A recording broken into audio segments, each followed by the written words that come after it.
I'm not a leadership guru. I'm not an HR expert. I was a mid-level manager in a 400,000 person organization. And my goal wasn't to change the rest of the Navy. My goal was to make my own little piece of it the absolute best that I could. Because what I never wanted to have to do was to write the parents of any of my sailors, telling them that your sons or daughters aren't coming home because we didn't give it our best. And I can't order excellence from sitting in the captain's chair.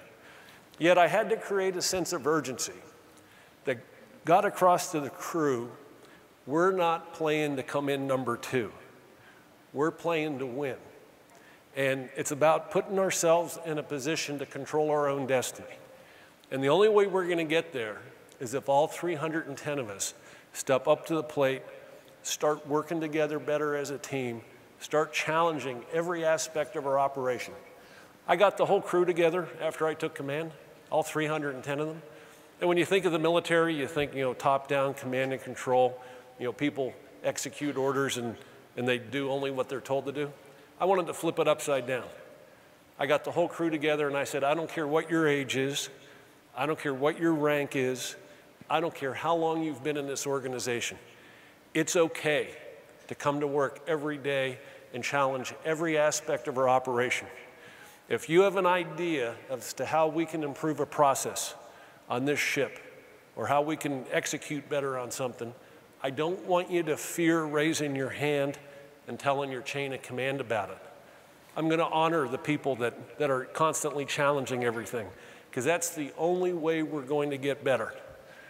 And from this day forward, when I ask you why we do something a certain way, you are never authorized to tell me that's the way we've always done it. And so it was about changing people's mindsets and getting them to take greater ownership and accountability and realizing, it's a journey. And every day, we're going to improve just a little bit. Because I don't get to radically change our business model. We've been around 239 years. But you know what I can change is people's mindsets and get them to understand, it's all about how well we constantly improve and change everything for the better on this ship. The Navy.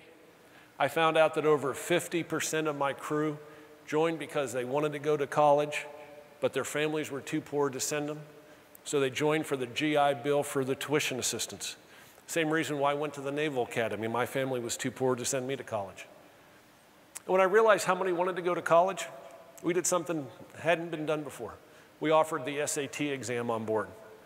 At the time, 1,600 was a perfect score.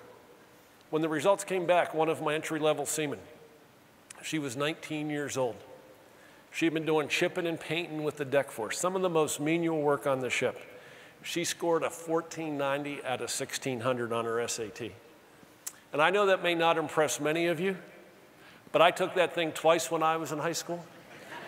And I'm not sure I got 1490 combined the 2 times I took it. And when I realized how smart their crew was, I added 3 questions to the interviews. What do you like most about Benfold? What do you like least? What would you change if you were the captain of this ship? And I said, rule number 1 is you can't change the captain. When I got a great idea, I had a public address microphone right at my desk, and I'd hit the button, and I'd say, Benfold, this is the captain. This is the idea I just got. This is who I got it from. It makes sense to me. We're going to implement it right now. I want your full support. And that's how we drove home the point to the crew. We're working together on this ship. And I value every one of you and the ideas that you bring to the table.